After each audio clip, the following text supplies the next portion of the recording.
오늘 제가 여러분들과 아까 인사를 나눌 때에 여러분 정말 미인이십니다, 이렇게 인사를 나누라고 했습니다. 여러분들은 어떻습니까? 여러분들은 정말 미인이라고 생각을 하십니까? 그렇죠. 여러분들은 다 미인인 줄로 믿습니다. 그런데요, 세상에서는요, 미인 그러면은 보통 말할 때에 잘생긴 사람, 멋지게 생긴 사람, 뭐 이런 사람을 갖다가 미인이라고 표현을 하죠. 그러나 저는 그 미인의 개념이 조금 달라요. 그래서 어떤 사람이 미인이냐? 무엇보다도 마음이 아름다운 사람이 미인이다. 여러분들은 거기에 분명히 들어가죠? 마음이 아름다운 사람. 근데 거기다가 한 가지가 더 첨부되면은 금상첨화겠다. 그게 뭐냐? 믿음이 아름다운 사람. 할렐루야. 그래서 여러분들은 마음이 아름답잖아요. 믿음이 아름답잖아요. 그러니까 여러분들이 뭐라고요? 미인이다. 다시 한번 보세요. 정말 미인들처럼 생기지 않았습니까? 자, 이제 오늘은요, 우리가 이왕이면 하나님 앞에서 좀 아름다운 인생을 살아가야 되는데, 가치 있는 인생을 살아가야 되는데, 축복된 인생을 살아가야 되는데, 그러기 위해서 우리가 선택해야 될 것이 무엇이 있겠는가. 그래서 이 시간에는 골로새서 1장 3절의 말씀을 통해서 중보 기도자로 사는 축복이다, 이런 제목으로 같이 은혜를 나누기를 원합니다. 그렇지, 여러분들, 우리 인생은요, 누군가를 위해 살 때에 가치가 있는 거고요, 누군가를 위해 살 때에 아름다운 인생이 되는 것입니다. 우리가 보통 보면은요, 이제 위인이라고 하는 사람들이 있습니다. 여러분, 위대한 위인이라고 하는 말이 무슨 말입니까? 뭔가 보면 이 세상에 어떤 그 훌륭한 업적을 남긴 사람들을 갖다가 위인이다, 이렇게 얘기를 하지 않습니까? 그런데 진짜 위인이라고 하는 것은 어떤 사람인가? 위인 말 그대로요, 누군가를 위해서 사는 인생, 그래서는 그런 사람이 바로 위인이다, 그렇게 표현을 하는 것이 맞습니다. 자, 그렇다고 한다면은 여러분들은 어때요? 정말 누군가를 위해서 살고 계십니까? 그렇다면 여러분들은 위인이다. 그런데 우리가 누군가를 위해서 산다고 할 적에, 예를 들어서 물질적으로 좀 어려운 사람이 있어요. 내가 조금 그래도 여유가 있어요. 그럼 조금 나눠줘요. 예. 그럼 누군가를 위해서 사는 거예요. 그것이 바로 뭐냐? 위인이다, 그런 얘기죠. 어떤 사람이 힘들어해요. 내가 조금 좀 마음에 여유가 있어요. 가서 위로해줘요. 격려해줘요. 기도해줘요. 손 붙잡아줘요. 이게 뭐예요? 누군가를 위해서 사는 삶이다. 그래서 그런 걸 갖다가 우리가 위인이다, 이렇게 얘기를 할 수가 있겠죠. 자, 그런 가운데서 정말 하나님이 기뻐하시는 누군가를 위하는 삶이라고 하는 것은 어떤 것이 있겠는가. 그래서 우리가 성경을 통해서 보면은 이 중보기도 사역이라고 하는 것이 얼마나 중요한가라고 하는 것을 보여주고 있습니다. 그래서 이 시간에는요, 우리가 그리스도 안에서 중보기도자로 사는 축복에 대해서 한 번 더 생각해 보기를 원합니다. 우리가 중보한다고 하는 것, 그것이 왜 그렇게 중요한가? 첫 번째로 생각해 보는 것은 예수님께서도 이 땅에 오실 때에 무엇으로 오셨다고요? 중보자로 이 땅에 오셨다라고 하는 얘기죠. 여러분, 중보라고 하는 말은 쉽게 말하면은요, 뭔가 이렇게 교량 역할을 하는 것을 중보라, 그렇게 얘기를 합니다. 예를 들어서 어떤 때는요, 우리가 누군가에게 뭔가 도움이 필요로 할 때가 있어요. 근데 나를 꼭 도와줄 수 있을 만한 사람을 내가 알지를 못합니다. 그런데 내 친구가 그 사람을 안다는 거예요. 그럼 어떻게 하죠? 내가 직접 그 사람에게 가지는 못하지만 내 친구를 통해서 쉽게 그 사람에게 다가갈 수가 있지 않겠습니까? 그럴 때에 내 친구가 뭐가 되느냐 하면은 바로 중보가 되는 것이다 라고 하는 것이죠. 여러분, 우리 인생도 마찬가지입니다. 참, 우리는요, 무엇보다도 영적인 존재로 이 땅에 태어났습니다. 그래서 사실은 우리가 하나님 없이 살 수 있는 사람은 아무도 없어요. 그래서 모든 사람들이 종교를 갖게 되는 그러한 모습을 보게 되지 않습니까? 하여간 이 세상에 있는 모든 사람들을 보게 되면은요, 뭐 짐승이나 무슨 뭐 이런 것들은 종교 생활을 하지 않아요. 그러나 사람은 영적인 존재이기 때문에 세계 어느 나라에 가도 전부 종교적인 활동을 하고 있는 것을 보게 되죠. 그런데 우리 저와 여러분처럼 이렇게 하나님을 믿는 사람이 있는가 하면은 또 어떤 세상의 신을 섬기는 사람이 있고요. 또 어떤 자연을 갖다가 신으로 섬기는 사람들이 있고요. 나름대로는 다 종교적인 생활을 하고 있는 거죠. 단지 그들이 하나님을 알지 못하기 때문에 우상을 섬기는 것뿐이지 그들도 종교 생활을 하고 있다라고 하는 얘기입니다. 그러나 문제는 종교 생활을 한다고 한다 할지라도 우리가 영원한 구원을 받지 못한다고 한다고 하면은 그것이야말로 참으로 안타까운 일이죠. 그런데 저와 여러분들은 천지를 창조하신 하나님, 우리를 구원하신 하나님, 우리에게 생명을 주신 하나님, 그 하나님을 섬길 수 있다고 하는 것이 얼마나 감사한 일이고 얼마나 복된 일인가. 그런데 문제는요, 모든 사람이 다 하나님께 나아갈 수 있느냐? 물론 모든 사람이 하나님께 나아갈 수 있기는 있습니다만은 문제가 있어요. 그게 뭐냐? 우리 하나님은 거룩하신 분이십니다. 그런데 우리 모든 인생들은 죄를 가지고 있지 않는 인생이 하나도 없더라. 근데 죄를 가지고는 거룩한 하나님을 만날 수 있는 길이 없다는 거죠. 그래서 이 일을 위해서 우리 예수 그리스도께서 이 땅에 내려오셨는데 바로 예수님은 거룩하신 하나님과 죄인인 사람 사이의 중보자로 이 세상에 오신 것을 우리는 알 수가 있는 겁니다. 그래서 성경 디모데전서 2장 5절에도 보니까는 그 사실에 대해서 이렇게 표현해 놓고 있는 겁니다. 하나님은 한 분이시요 또 하나님과 사람 사이의 중보자도 한 분이시니 곧 사람이신 그리스도 예수라라고 말하고 있습니다. 우리 하나님은 전능하신 하나님이시고 우리는 인생입니다. 인생이 하나님과 같이 교류를 한다고 하는 것은 이것은 이제 누군가가 연결을 해주지 아니하면 불가능한 일이라고 하는 사실이죠. 그래서 예수 그리스도는 누굽니까? 본래는 하나님이시죠. 근데 그분이 바로 우리 인생들과 하나님을 연결하기 위해서 사람으로 오셔서 이 땅에 태어나시게 됐고 그리고 우리의 모든 죄를 대신해서 십자가에 달려 돌아가심으로 말미암아 우리의 영원한 중보, 유일한 중보자가 되셨다라고 하는 말씀이죠. 그렇습니다. 우리 주 예수 그리스도께서는 우리에게 구원을 주실 뿐만 아니라 우리에게 영원한 생명의 복을 주시려고 이 땅에 오셔서 십자가에 달리신 줄로 믿습니다. 그래서 이제는 우리는 누구든지 예수 그리스도를 믿기만 하면 그 예수 그리스도를 믿는 믿음으로 말미암아 하나님 앞에 갈 수 있고 하나님을 아버지로 부를 수 있는 축복을 누리게 되는 거죠. 그러므로 구원의 길은 누구밖에 없다? 예수 그리스도밖에는 없다. 세상에 많은 종교가 있고 많은 신들이 있지만은 진정한 신도 하나님밖에 없고 진정한 길, 구원의 길도 바로 예수 그리스도밖에 없는 이유가 여기에 있는 거죠. 자, 그래서 우리 예수 그리스도께서는 이제 이 땅에 오셔서 무엇을 하셨는가? 새 언약의 중보자가 되셨는데 이 새 언약의 중보자가 되신 이유는 뭐냐면 구원받는 자들로 하여금 천국의 복을 얻게 하려고 새 언약의 그 중보자가 되셨다라고 하는 얘기입니다. 자, 그래서 히브리서 9장 15절에 보니까 이렇게 말씀하고 있습니다. 이로 말미암아 그는 새 언약의 중보자시니 이는 첫 언약 때에 범한 죄에서 속량하려고 죽으사 부르심을 입은 자로 하여금 영원한 기업의 약속을 얻게 하려 하심이라 라고 말씀을 하고 있습니다. 자, 여기 보니까는 첫 언약이라고 하는 말이 나오고 새 언약이라고 하는 말이 나오죠. 자, 하나님께서는요, 이 땅을 창조하셨습니다. 그리고 이 땅에 필요한 모든 것들을 채워주셨습니다. 그리고 마지막 날에는 하나님께서 하나님의 형상을 따라서 사람을 지으셨습니다.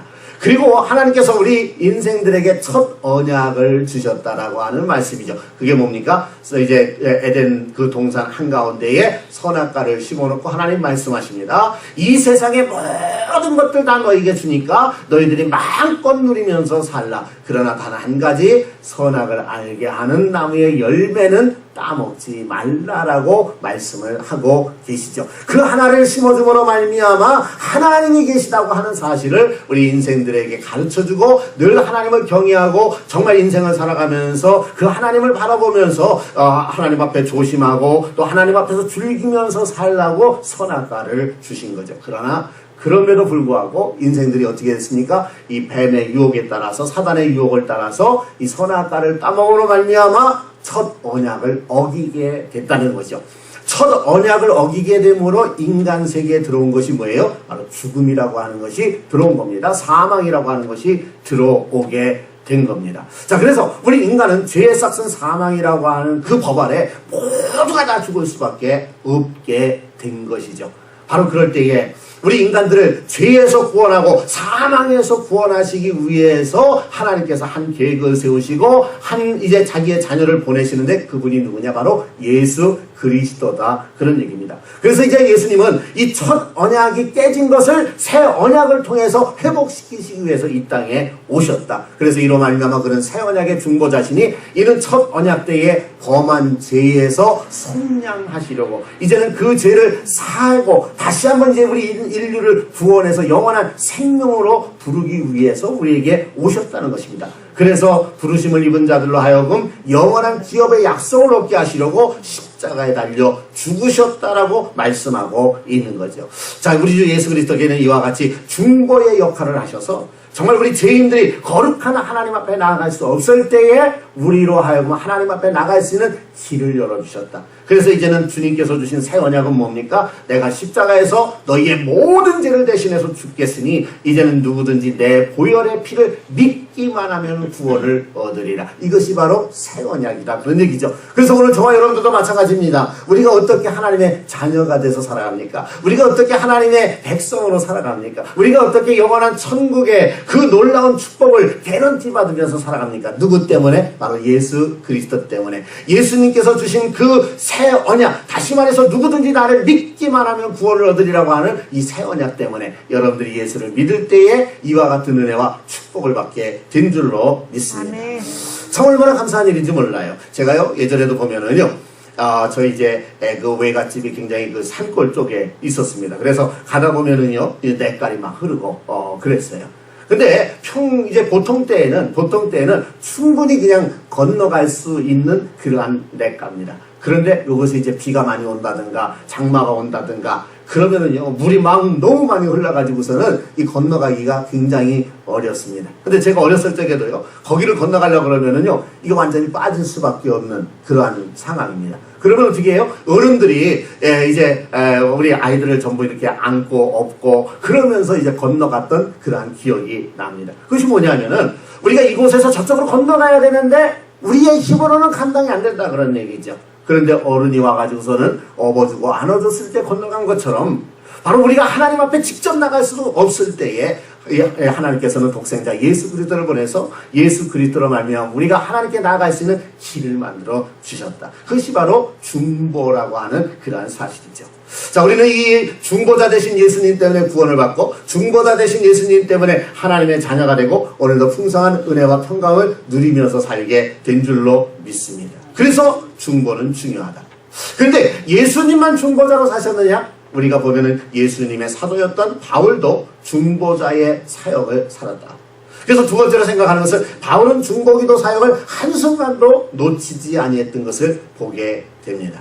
자, 그래서요 바울은요 주 안에 있는 형제자매들을 위해서 중보기도 하는 일을 끊이지 아니하고 쉬지 않고 하고 있는 그러한 모습을 보게 되죠. 오늘 본문도 마찬가지입니다. 여기 골로새서 1장 3절에 보니까 이렇게 말씀하고 있잖아요. 우리가 너희를 위하여 기도할 때마다 하나님 곧 우리 주 예수 그리스도의 아버지께 감사하노라. 여러분들은 어떻습니까? 여러분들의 기도 생활은 어떻습니까? 여러분들의 기도 습관은 어떻습니까? 그래요. 우리가 하나님 앞에 나와서 무엇보다도 정말 내 인생이 중요하잖아요. 우리의 자녀가 중요하잖아요. 그러니까 우리가 우리의 삶을 위해서 기도하고 우리의 자녀를 위해서 기도하는 거 너무나도 마땅한 일이기는 합니다. 그러나 정말 우리가 믿음의 사람이라고 한다면은 내 기도에서 끝나는 것이 아니라 내가 누군가를 위해서 기도해 줄 수 있을 때 그것이 진정한 믿음의 사람이고 중보 기도 사역인 것을 보게 되죠. 그래서 여기도 보면은 사도 바울은 항상 자기만을 위해서 기도하지 않았어요.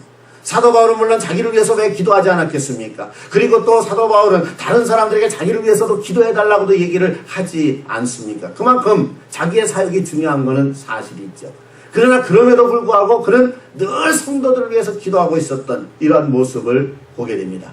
그래서 오늘 여기도 보니까 골로새서에 이제 사도 바울과 디모데가 이제 골로새를 향해서 문안을 할 때 이렇게 얘기를 하지 않습니까? 우리가 너희를 위하여 기도할 때마다 하나님 곧 우리 주 예수 그리스도의 아버지께 감사하노라 라고 얘기를 하고 있습니다. 여기서 보면은요, 사도 바울은 하나님 앞에 어떠한 기도자의 모습을 가지고 살았는가 라고 하는 어떤 기도의 컨셉을 우리에게 보여주고 있는 거죠. 그건 뭡니까?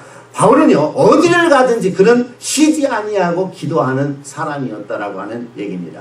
그래서 그가 환난을 당할 때도, 핍박을 당할 때도, 매를 맞을 때도, 감옥에 있을 때도 그에게는 기도 생활이 끊이지 않고 계속됐다. 사랑하는 성도 여러분, 오늘 저와 여러분들도 마찬가지예요. 우리는 어떤 상황 속에서도 하나님 앞에 늘 기도하는 그 모습을 잃어버리지 말아야 되는, 아니 이것은 완전히 그냥 우리가 체질화가 된다라고 하는 그런 얘기죠. 성경에도 보니까 뭐라 그랬습니까? 우리를 향하신 하나님의 뜻이 있는데 쉬지 말고 기도하라. 이것이 바로 너희를 향하신 하나님의 뜻이라라고 말씀하고 있지 않습니까? 자, 그 다음에 기도를 하는데 그냥 자기 기도만 하는 것이 아니라 누군가를 위해서 기도하더라 그런 얘기죠. 그래서 우리가 너희를 위하여 기도할 때마다, 위하여 기도할 때마다 대단히 중요한 말씀입니다. 사랑하는 성도 여러분, 정말 여러분들이 하나님의 은혜를 받는 비결이 뭐냐? 하나님의 능력 안에 사는 비결이 뭐냐? 바로 누군가를 위해서 기도해 줄 수 있을 때, 그것이 바로 하나님의 은혜를 받는 비결이요, 하나님의 능력 안에 사는 비결인 줄로 믿습니다. 우리는요 돈만 많이 가지면 축복인 줄 알아요. 예,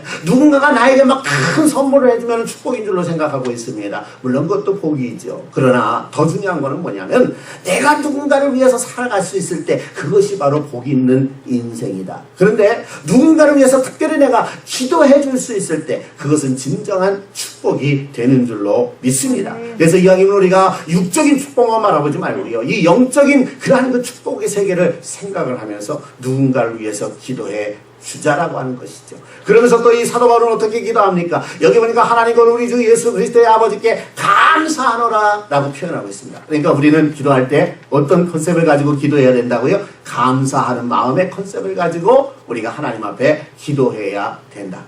자, 어쨌든 간에요, 이 사도 바울이라고 하는 사람을 보면 사도 바울은요, 꾼으로 살았던 사람인 것을 우리가 보게 되죠. 근데 사도 바울은 어떤 꾼으로 살았느냐? 이 사도 바울은 세 가지 꾼으로 살아갔더라고요. 그러니까 첫째는요, 나는 하나님의 일꾼이다 라고 얘기합니다. 그러니까 사도 바울은 무엇으로 살아갔습니까? 하나님의 일꾼으로 살아가더라.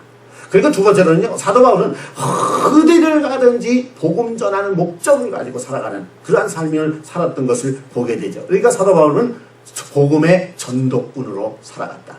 그리고 세 번째는 뭡니까? 오늘 여기도 본문에도 얘기하지만은 내가 항상 너희를 생각할 때마다 기도했다라고 표현하고 있는 것을 보게 되지 않습니까? 그러니까 사도 바울은 중보의 기도꾼으로 살아갔다. 오늘 저와 여러분들이 신앙생활 하면서 정말 하나님 앞에서 나도 한번 멋진 인생을 살아보겠다라고 생각을 한다고 한다면은 하나님 나에게 돈을 많이 벌게 해주십시오 라고 하는 것도 뭐 필요할 수는 있겠죠. 그런데 문제는 뭐냐? 돈을 많이 벌으면 쓸데없는 데 쓰는데 그게 문제가 되는 거지만은 하여간 돈을 많이 벌어서도 하나님의 영광을 위해서 쓰면은 얼마나 좋겠습니까? 그런데 돈 많이 버는 것도 중요한 것이지만은 우리에게 있어서는 세 가지 꾼이 돼야 된다. 그게 뭐라 그랬습니까? 첫째는 무슨 꾼이요? 하나님의 일꾼이 되자. 두 번째는 뭐예요? 복음의 전도꾼이 되자. 세 번째는 뭐예요? 중보의 기도꾼이 되자. 할렐루야. 그래서 정말 하나님의 그 사랑을 받고 하나님의 인정을 받을 수 있는 저와 여러분들이 되어주시기를 주님의 이름으로 축원합니다. 특별히요, 이 바울은요, 이 그리스도인들에게도 교회와 사역자들과 성도들을 위해서 중보기도 할 것을 권합니다. 다시 말해서 사도 바울은 자기만 이제 중보기도 하면서 정말 이 교회 저 교회 이 성도 저 성도 위해서 기도하는 것이 아니라 자기에게 가르침을 받은 성도들에게도 당신들도 중보기도 하라 라고 표현을 하고 있는 거죠. 그래서 데살로니가전서 5장 25절에 보면 데살로니가 교회 교인들과 성도들을 향해서 말하고 있지 않습니까? 뭐라고 말하고 있어요? 형제들아, 우리를 위해서 기도하라. 우리 속에는 사역자도 들어갑니다. 또 같은 성도들도 들어갑니다. 교회도 들어갑니다. 하나님의 나라를 위해서 수고하는 모든 사람들이 그 가운데 포함되어 있는 거다. 그런 얘기죠. 여러분들은 어떻습니까? 정말 여러분들 기도에 헌신적으로 이제 기도 생활을 하고 있습니까? 그런데 기도할 때 여러분들은 누구를 위해서 기도합니까? 물론 여러분들을 위해서 기도하는 거 당연한 겁니다. 그러나 정말 우리가 하나님 앞에 멋진 기도자로, 기도꾼으로 세워지기 위해서는 먼저 여러분들이 무엇보다도 하나님의 나라를 위해서 기도해야 된다는 말이에요. 하나님의 교회를 위해서 기도해야 된단 말이에요. 목회자들을 위해서 기도해야 된단 말이죠. 우리 장로님, 권사님들, 집사님들, 우리 재직들을 위해서 기도하시고요. 우리 성도님들을 위해서 기도하시고요. 영혼들을 위해서 기도하시고요. 이것이 대단히 중요한 일이라는 거죠. 이럴 때 하나님께서 가장 기뻐하시는 자가 되는 줄로 믿습니다. 우리가 성경 사무엘상 12장 23절에도 보니까 사무엘이 이런 표현을 하고 있지 않습니까? 뭐라고 표현하고 있어요? 나는 너희를 위하여 기도하기를 쉬는 죄를 여호와 앞에 결단코 범하지 아니하고 선하고 의로운 길을 너희에게 가르칠 것이다 라고 얘기를 하고 있습니다. 여러분, 기도 쉬는 게 죄일까요? 세상적으로는 전혀 죄가 안 돼요. 기도 안 할 때 가가지고서는 누가 고소하고 뭐 그런 거 없습니다. 그러나 그럼에도 불구하고 사무엘은 뭐예요? 내가 기도를 쉰다고 하면 누구 앞에 죄다? 누구 앞에 죄다? 하나님 앞에 죄라고 생각할 정도요. 그렇게 기도뿐이었던 것을 우리는 보게 되는 거죠. 여러분, 사무엘이라고 하는 이름의 뜻이 뭐죠? 기도해서 응답받았다고 하는 말입니다. 누가 기도했다는 거예요? 누가 기도했어요? 사무엘의 어머니가 아이를 낳지 못했잖아요. 불임이었잖아요. 그때의 성전에 들어가서 큰 눈물 뿌려 기도하지 않았습니까? 그래서 하나님께서 은혜로 그에게 아들을 주셨단 말이죠. 그 아들의 이름이 누구냐? 바로 사무엘입니다. 그러니까 이 사무엘의 어머니는 어떤 어머니였다? 기도의 어머니였다. 사무엘의 어머니는 어떤 어머니였다? 기도의 어머니였다라고 하는 그런 얘기입니다. 대개 보면은요, 참 이 자녀들은요, 부모의 모습을 닮아가는 것을 보게 됩니다. 그래서 부모가 음악가면은 자녀들도 음악가가 되고요. 부모가 미술가면은 자녀들도 미술가가 되고요. 부모가 정치인이면은 자녀들도 정치인이 되고요. 이런 일들이 비일비재하게 일어나잖아요. 왜? 보고 배운 게 그것뿐이다. 그런 얘기죠. 그러니까 정말 이 사무엘도 마찬가지입니다. 보고 배운 게 뭐예요? 엄마가 기도하는 거 보고 배운 거예요. 그러니까 엄마가 기도꾼이니까는 아들도 기도꾼으로 살아갔던 이러한 모습을 보게 되는 거죠. 사랑하는 성도 여러분, 오늘 우리는요, 우리의 자녀들에게 무엇을 보여주고 있습니까? 정말 우리는 우리 자녀들에게 내가 하나님을 얼마나 정말 사랑하고 얼마나 하나님 앞에 기도하면서 살아가는가 하는 것을 우리가 보여줄 수 있어야 된다. 그래서 이 사무엘이라고 하는 위대한 인물은 거저 나온 것이 아니라 한나라고 하는 어머니가 그렇게 기도꾼으로 살았기 때문에 사무엘 같은 위대한 인물이 나오게 된 줄로 믿습니다. 그래서 바라기는 저와 여러분들 정말 하나님 앞에서 이 사무엘과 같은, 바울과 같은 그러한 삶을 살아갈 수 있기를 바랍니다. 특별히요, 정말 이 바울이라든가 혹은 사무엘이라고 하는 사람은요, 이 중보기도 사역을 한순간도 내려놓지 아니하고 기도하고 있는 이런 모습을 보게 되죠. 우리는 어떻습니까? 내가 조금 힘들면 그냥 나 혼자의 어떤 그 비관 속에 빠져가지고서는 말이에요. 그래서 기도 생활 잃어버리고 믿음 생활 잃어버리고 그렇게 살아가는 경우가 얼마나 많이 있느냐, 그런 얘기죠. 우리는 정말 이 바울과 같이 사무엘과 같이 한순간도 이 중보기도의 사역을 잃지 않냐고 그 끈을 놓지 않는 것이 대단히 중요하다.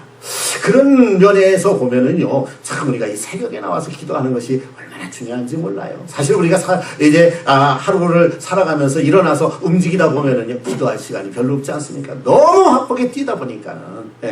그러니까 새벽에라도 교회에 나와서 정말 하나님 앞에 기도하는 일이 얼마나 중요한가라고 하는 것을 저는 평생을 통해서 느끼고 있습니다만은, 어쨌든 간에 우리가 하나님 앞에 기도하는 것은 대단히 중요하되, 특별히 중보기도자로 쓰임받는 여러분들 되시기를 주의 이름으로 축원합니다. 자, 마지막으로는요, 우리가 세 번째로 생각해 볼 것은 이 중보기도는 왜 축복인가?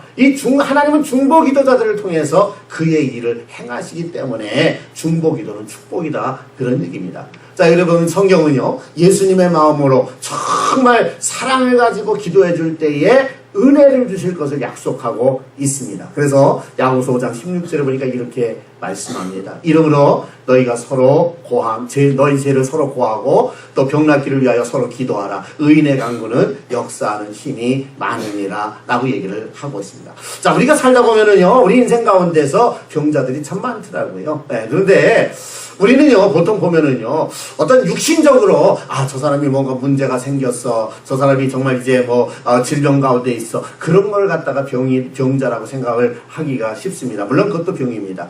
그런데요, 정말 우리가 생각해보면은요, 육신의 질병도 있고요, 어떤 사람은 보이진 않지만 마음의 질병을 가지고 살아가는 사람들이 굉장히 많이 있습니다. 그래서 힘들어하고, 괴로워하고, 속상해하고, 정말 견딜 수 없어하고, 근데 이 마음의 병은요, 어떻게 보면 육신의 병보다 더 무서운 것이다. 육신의 병은 그래도 어떻게 이길 수 있어요. 그런데 마음의 병은 잘못 컨트롤하게 되면은 이렇게 살아서 뭐하나 차라리 죽자. 그래서 죽잖아요. 한국에도 보면은 자살률이 세계 1위라고 얘기를 하지 않습니까?